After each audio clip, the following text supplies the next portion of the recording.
and welcome everyone. I'm Laurel Garcia, the Senior Director of Continuing Education at the Texas Public Charter Schools Association.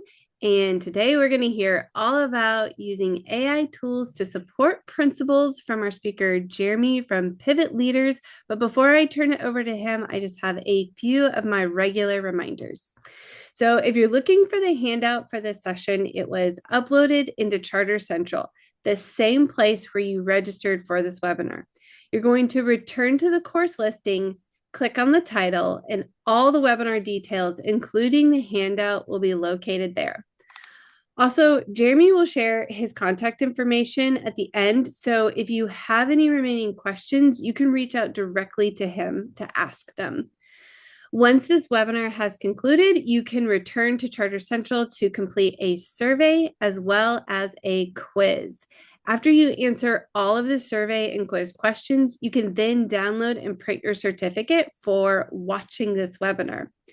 And with that, I have finished all of my reminders, so I'm going to turn it over to Jeremy. Thank you so much for being with us today. Laurel, we're so excited to be here, and my organization has done a lot of work over the past few months to support school leaders on implementing AI tools to help save them some time and increase productivity at their schools so that they can flex to doing the most important work as school leaders, which is driving achievement and building relationships with their school community. So thanks for everybody for being here and joining us on the webinar. This is all about using artificial intelligence to support principals, particularly around practical tools, guardrails, and time saver moves. And this session is really designed specifically for charter school principals and assistant principals who are curious about artificial intelligence.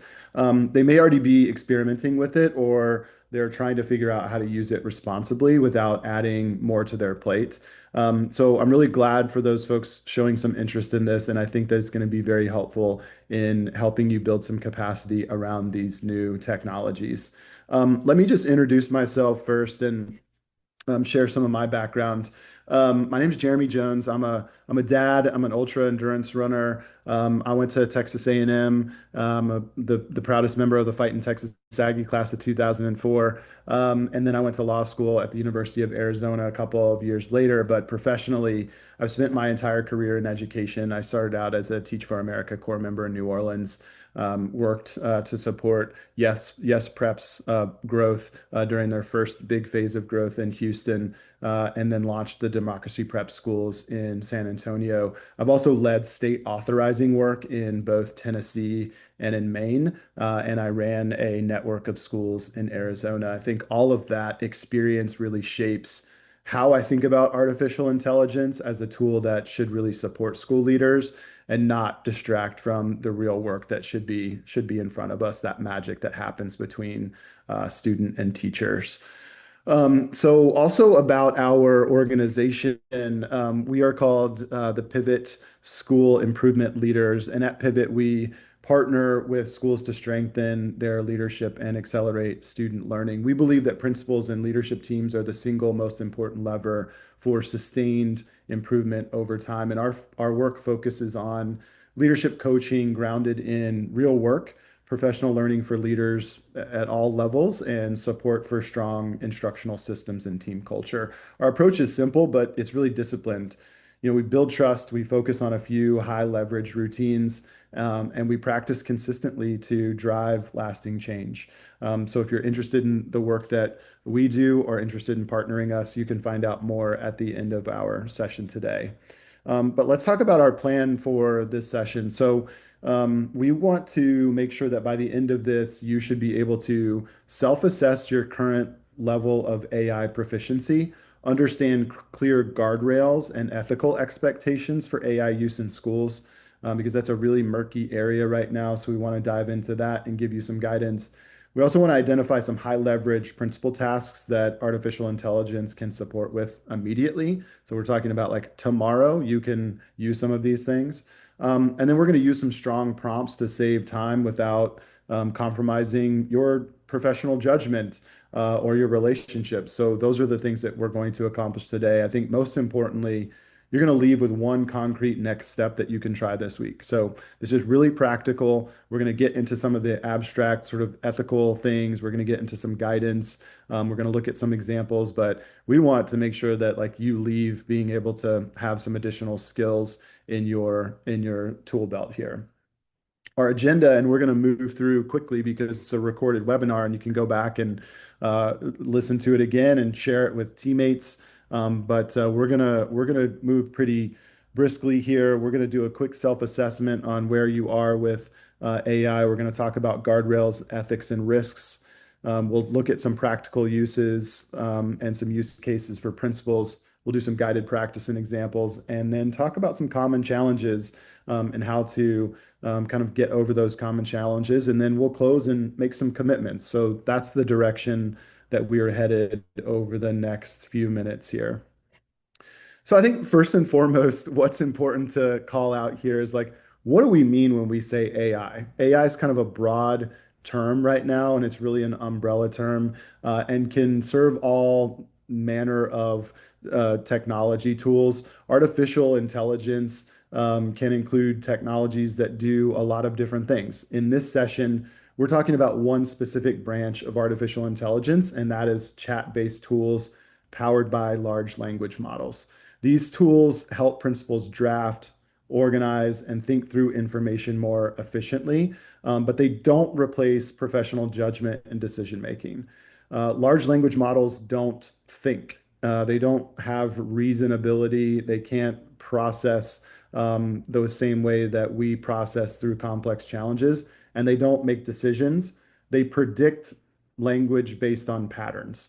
And that's why they're great for emails, agendas, summaries, practice scenarios.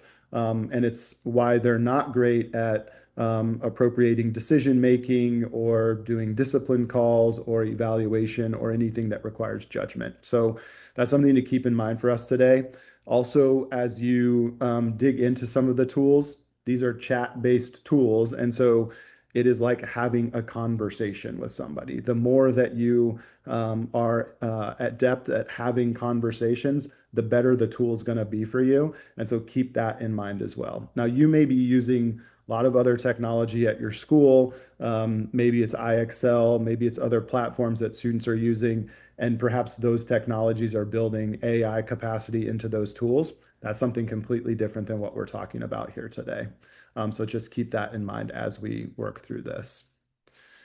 Another key thing that I want to mention here at the beginning is like, what does compliance mean in the state of Texas?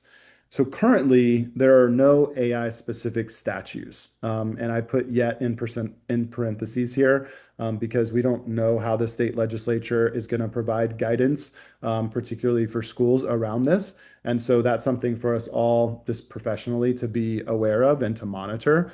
But also know that these things exist under current law, right? So FERPA still applies.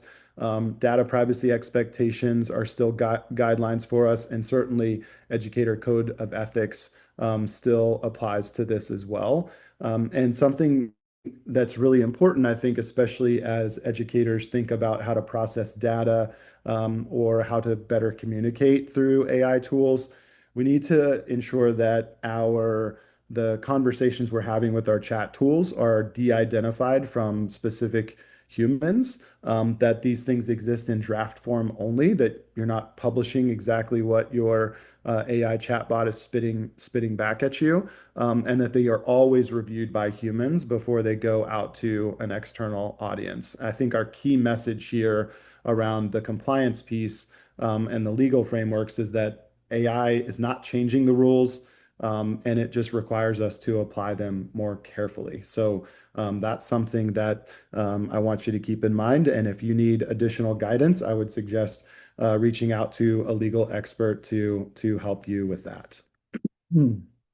So first, I want you to take a second to just sort of think through like what best describes your current comfort level with AI. Now, the range here can be pretty broad and vast, but I think typically folks are going to fall in one of these four categories. So they've never used it, they've tried it once or twice, they use it occasionally, or they use it weekly.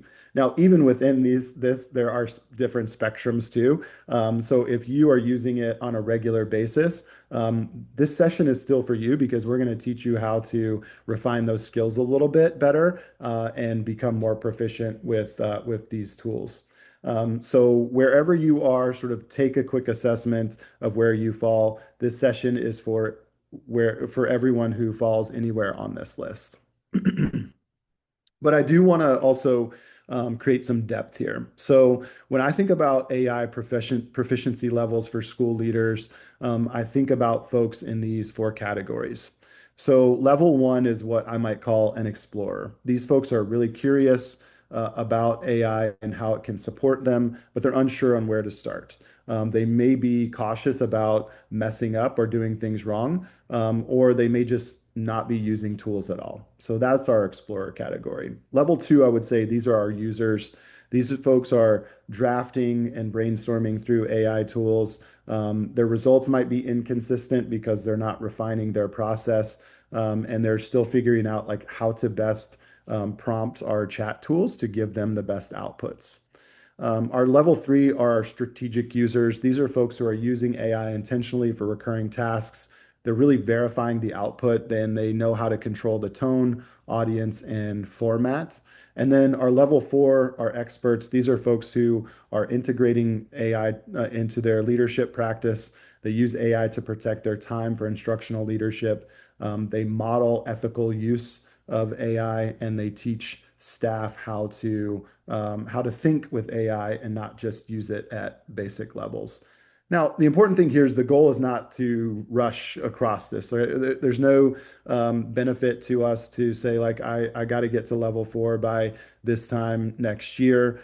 This is a practice. It's going to take time to explore the tools and know that the tools are constantly evolving as well. So the goal is not to rush, but to move intentionally through some stages here.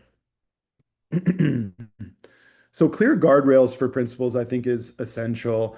These guardrails, I would say, are non-negotiable. AI can be used for drafting communications, summarizing de-identified data, planning agendas or PD, and generating practice scenarios for instructional coaching. AI should not be used for final decisions about students or staff. They shouldn't be used for discipline determinations, for IEPs or confidential records, or anything that you might not say aloud in a hallway in a school or want to say in a courtroom. So just keep those things in mind. These are the important rules to remember. De-identify everything. AI drafts, humans decide, and verify before you send and share. So these are our guardrails. I would say that if you're just getting started, these are important lessons to keep in mind.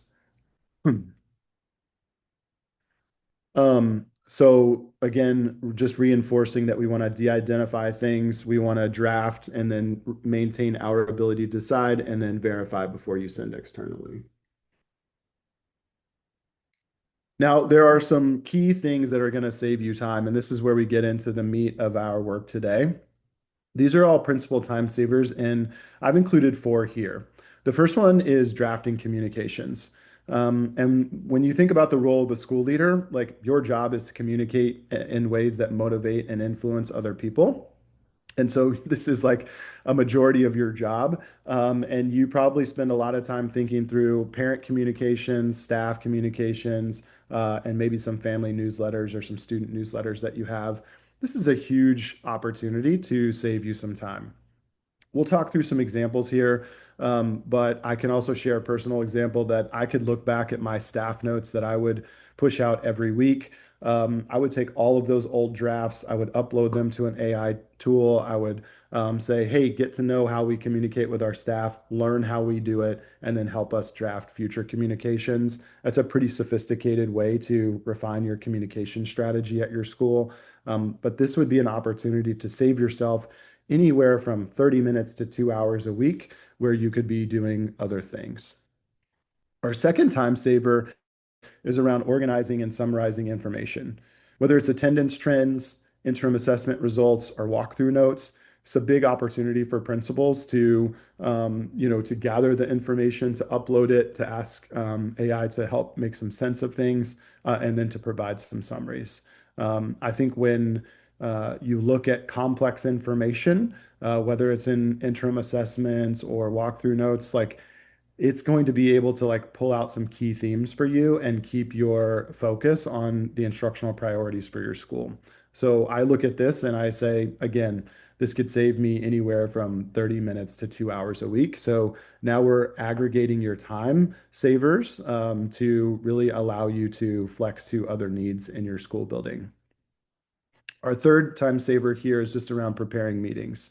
If you're anything like me, I would spend an exhaustive amount of time preparing for meetings because those were precious and sacred times in our school where we had to make really critical decisions about how we were going to sustain achievement and increase our instructional efficacy on campus. And so I think these three areas around staff meeting agendas, leadership huddles, our follow-up trackers could be really key if you're somebody who like anguishes over preparing meetings, which is what I did. And this could save a lot of emotional energy, but also could make sure that you're saving time to actually have the right conversations as opposed to putting these agendas together. Our final principal time saver here is around designing adult learning. I have found the chatbots that we use really effective in creating role play scenarios. So it takes a lot of the thinking and working out of what we have to put together for our teams at Pivot, and we're able to come up with these scenarios that are really effective in real time so that folks can practice. We can also plug in feedback practice. So we can create scenarios within our chat structures that allow us to role play a scenario and then tell the chat function what happened in that scenario, and then have it provide us some feedback about where we can continue to push ourselves. And then also around coaching conversation prep.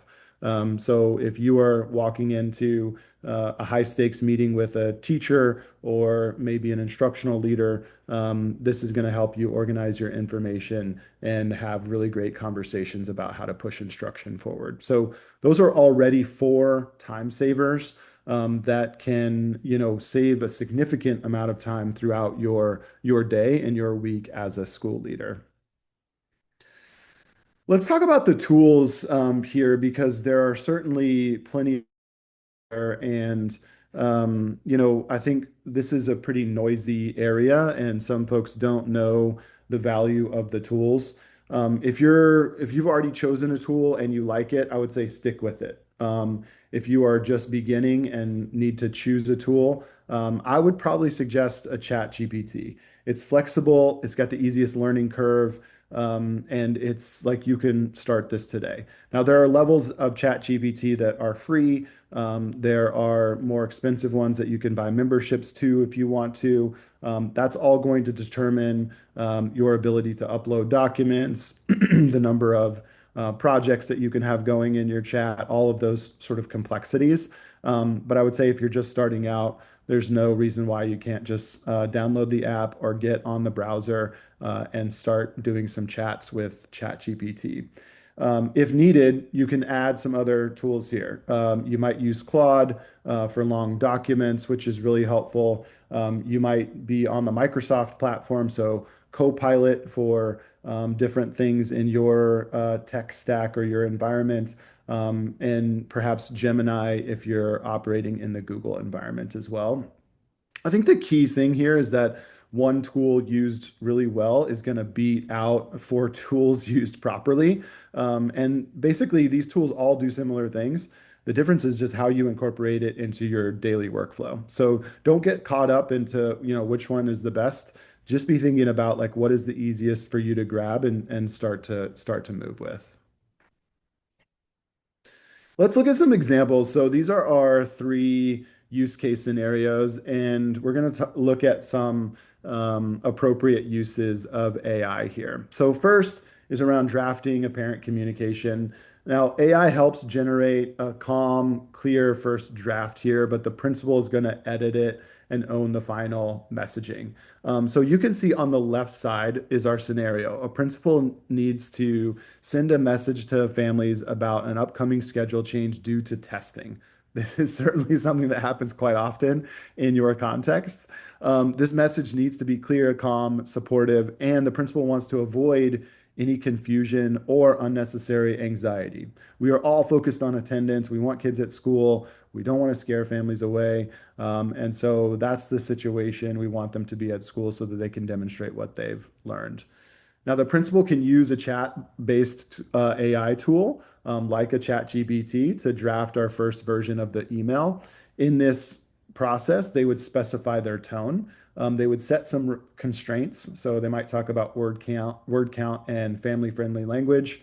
And then when it comes back to the principal, they're going to review, edit, and personalize the message before sending it because they think that they need to make that personal connection with their community and maintain that as strong. And so they are going to scrub it for that language. Now, the key part here is our part in our light blue box down here. There's no confidential student information that's included in this dialogue with your chat tool. AI is used for the drafting, not the decision making, and the principal remains responsible for the final product. So this is an appropriate use of AI here, and these three rules help guide us through the decision making on AI.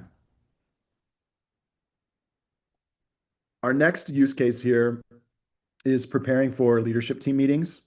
Our scenario is that a principal is preparing for a weekly leadership huddle and has this information.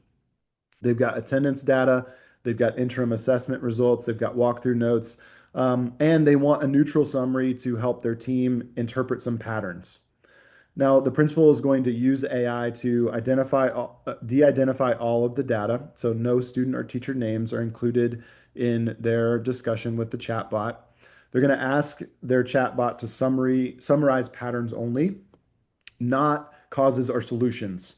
Because what AI can really be good at is pattern seeking, but they can miss certain contextual clues or not have all of the information, and they might draw conclusions that are not actually accurate. So you want to ask for summaries of patterns, but you don't want to ask for solutions because it might give you some phantom information, and you would have to cross-check that information to make sure that it's actually accurate. So summaries of patterns are good. Solutions are not great here. The principal also wants to request discussion prompts instead of those conclusions. So the principal might ask, like, can you give me three guiding questions for my team to wrestle with? I think that's a really great use of the AI chat here. And the principal is also going to ensure that the output is used as a conversation starter and not as a decision maker. So our key points here is that the data is de-identified. You're seeing this theme come up quite a bit. AI is going to support the thinking, but not the judgment. And the final interpretation is going to happen with the humans in the room. So again, you can imagine how this is going to save you time, where you guys are going to be able to get to the crux of an issue and talk about that complex challenge, as opposed to sort of gathering all of the information or trying to make sense of it. Our third use case is around designing teacher practice for PD. I think there's a lot of strength here in all of the AI tools that we mentioned earlier. The scenario here is that a principal is leading professional learning segments on improving checks for understanding. They want realistic role play scenarios and they don't have time to write them from scratch. We've probably all been in this situation where we're trying to make PD really effective. AI tools are going to be your best friend when you're thinking about designing learning for adults. The principal is going to use chat to do a couple of things here. They're going to generate a short classroom scenario that everyone can look at and examine. They'll create a sample teacher script. They're going to provide a stronger revised version so that people can compare and contrast those. They're going to draft some reflection questions for teachers, and then they're going to adapt the scenario to fit their school context. Very powerful way to organize adult learning. Now, again, our key things to keep in mind are guardrails here. There's no teachers or students that are actually referenced in the scenario, right? So these scenarios are make believe. And AI is going to reduce the planning time, but not the instructional leadership piece, right? You have to maintain the instructional leadership. That is your power as a school leader. So it's going to help you reduce the planning time, but you still get to get out in front of teachers and make sure that we are practicing effectively and driving results. And finally, the principal is going to curate and facilitate the learning. So certainly, we're not turning that over to the technology. You still have to stand in front of your staff, inspire and motivate them to get these results. So already we've looked at these three use cases. I want to now pivot over to what strong versus weak prompts might look like. This is going to help you get closer to refining your practice. Before we do that, though, following up on some key elements in our use cases, remember drafting, not decisions, de-identify information, human review is always required, and it's going to support your leadership work. It's not going to replace it. Let's dig into some differences on prompts. So if I were going to work on our parent communication, I would think about how to set up my prompt to get the output I'm actually looking for. My original request might sound something like write an email to a parent about attendance. Now, if I put that in, I'm going to get a result, but it might not be the actual result that I want. So I need to have a dialogue with my chatbot to refine it over time. I'm going to revise my request. I'm going to tell my chatbot to act as a school principal, to draft a concise, warm, and partnership-oriented email to a parent about a student who has missed 8 days in the past 3 weeks. I'm going to tell it my goals. My goal here is to express care, to explain the learning impact in plain language, so free from jargon, and invite a short call to collaborate with the parent about how we can solve this problem. I'm going to specify the tone. The tone should be supportive and non-accusatory. And I want my length to be under 150 words, so keep it very concise. Now, the difference between my two prompts here is that the second one specifies our role, our audience, our goal, our tone, and our constraints. So the output really matches my intent. And I think that this revision is going to actually help you get to a better product here. Let's look at another example. This is around a staff announcement. The original request is to write a message to staff about testing. You can do that. And again, you might not get exactly what you want from this. And so let's revise our request. Let's tell our chatbot that you're a principal of a school and you're writing to teachers about an upcoming state testing that's happening. You want to draft a clear, calm staff message that explains the schedule, the expectations, and the available supports. Your tone should be appreciative and steady, and your format should be a short email with bullets. Now, what's going to strengthen this is you're going to add some attachments to it. So maybe it's a testing schedule, maybe it's previous communications that provide some context here. But this outline plus some attachments is going to give you a really good output. The strength on this is that it removes ambiguity and prevents overly formal or anxious tones when we're talking about like a high stakes thing that teachers can get nervous about because they want to do it well, and testing can certainly provoke some anxiety in us. We're going to look at another one around data summary. So an original request might sound something like summarize our assessment data. Now you'd want to upload some assessment data there, and it might spit something back out at you, but I want to challenge you to revise your request to make it more specific. That might sound like I'm preparing for leadership, our weekly leadership team huddle. Please summarize this information that's attached using neutral language, identify patterns only, note where data is unclear, and generate 3 discussion questions. Don't infer causes or solutions. So again, I've strengthened my prompt here. I've specified the things that I want.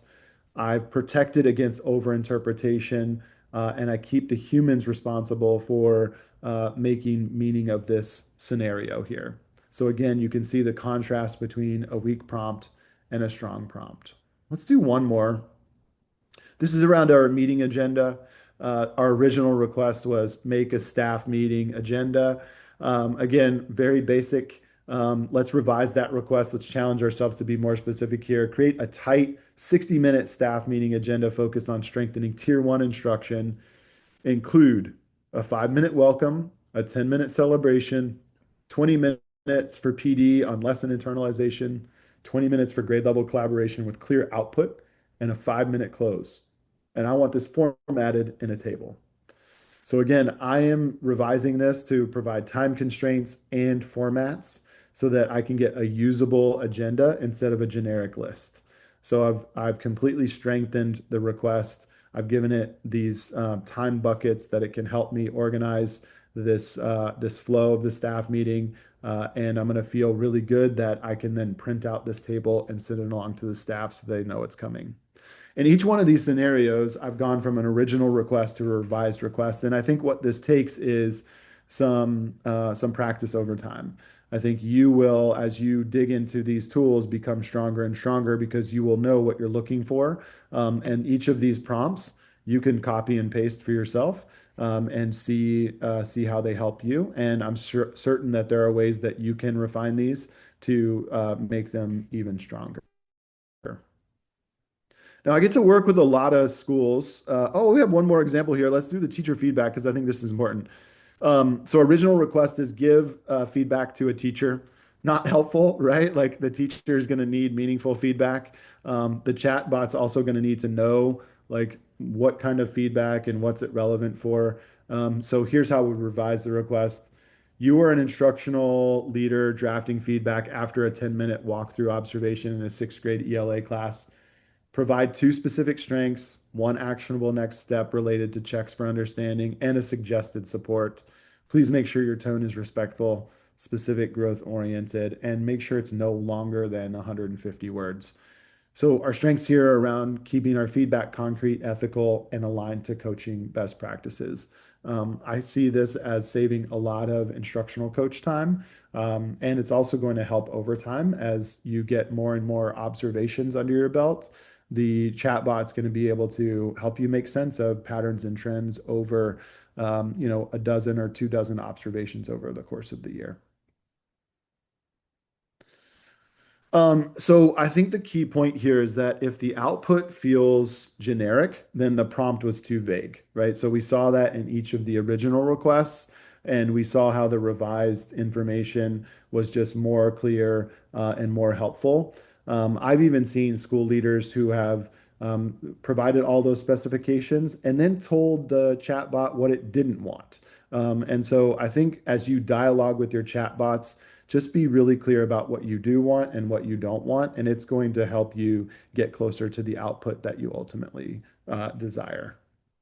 I get to work with school leaders all over the country and have been over the past couple of months working with them on using AI to support their work. And here's what we hear. A lot of times we hear that the outputs are really generic. Some school leaders don't trust the accuracy of the dialogue. We often hear we don't have time to learn a new thing, right? You're already under serious time constraints, and people feel like this is a big learning curve. And then there's some genuine concerns around doing it wrong because people don't want to wade into this area where they could get themselves in ethical or legal trouble, which I'm totally sensitive to and can completely understand. Some ways that we've responded to that is that, we just ask people to start with one recurring task. So that's what's one thing from your weekly schedule. If you were looking at your Outlook or Google calendars, like what's one thing that is currently taking up 120 minutes that could take up 30 minutes and start there. We also have learned that saving strong prompts as templates can really be effective. And so that can allow you to have a bank of things that you can recall each time. So that can be a time saver to get started as well. And then I think, people get to the place where they're exhausted and they don't want to learn a new thing. And so we are challenging folks to use AI before they get to the point of exhaustion because it's going to help get them to the finish line without collapsing. And then treat AI as a thought partner and not a shortcut. I think that's really key is, there's not a world where you're going to be able to go from, a 5 day week to a 3 day week. Like there's no shortcuts here, you guys. Like we still got to spend every minute with our kids, like helping them read and helping them learn. But we can become better at it because we've got a coach and an AI tool that's helping us do some sense making. So that's what we've heard, and that's where we support folks. And we're going to provide some tools that I'll reference here at the end of our session that will help you get started with these things. So when you think about getting started, I think the key place to begin is selecting one tool. And the best way to select that tool is to figure out like what environment do you currently work in? Is it Microsoft? Is it Google? Is it some other platform that already has a tool? So think there. If you if you don't have any of those sort of dynamics happening, then certainly starting with ChatGPT is okay. But just pick a tool and run with it. Then select one task. So we've got one tool, now pick one task.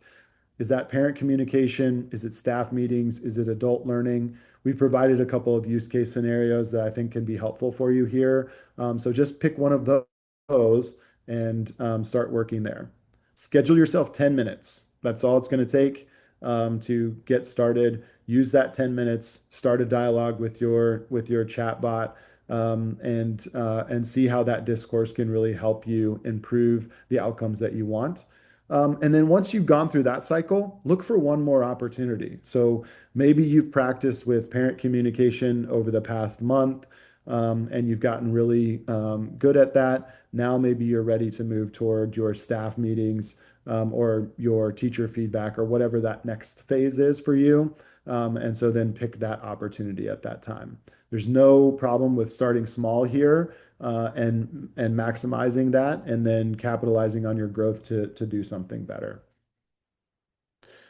So we've included in the course pack here, we've included two things that I think will be really helpful. The first is a resource pack. And so it sort of unpacks this session and it gives you additional context and additional information about the things that we've talked to in each of the sections here on the session. And the other thing that I think is really helpful is our 45-day implementation guide, which just sort of takes you through a series of weeks in successive order that will help you build your AI capacity over a month and a half. And I think that these things, if you're ready to get started, like this is going to help make that journey better. If you're already getting started, I would look back at the 45-day implementation guide and see like, have you missed something? Can you refine? Can you make things stronger? So we hope that these tools are helpful for you and that you get something out of them. We'd encourage you to share these tools with other folks who are looking to start their practice using AI tools and chatbots as well. As we close up here, just want to thank you for spending some time with us. If you'd like to connect, my email's here on the screen and our website's there as well. We're excited to continue supporting principals as you lead your schools and communities forward. As a former principal myself, I'm so grateful for the work that you do with our kids in the state of Texas. And I think what we are doing as a charter school community in our state is special. So thank you for everything that you're doing, and thank you for serving our students and families across the Lone Star State. Laurel, I'm going to kick it back over to you to close us out. And thanks for the opportunity to be here with everybody today. Yes, thank you so much. I am personally looking forward to looking through that 45-day implementation guide Yeah, because many of the points that you mentioned in this felt right on the nose for me. I'm using great. Chat GPT. I've created a prompt that's giving me consistently good results, and I feel like now I'll be able to take this to the next level thanks to you. So Awesome. I really Glad to help. appreciated this. Good, good. All right. So, for anyone watching here, we hope you take advantage of these steps and these tools and check out the resources. Again, don't forget to fill out your survey for this webinar and then also the quiz questions. So that way you get your certificate for watching this webinar. And with that, again, a huge thank you to Jeremy for taking time out of his very busy schedule to talk to us about this very relevant and important topic. And I hope everyone has a good rest of their day. Thanks again.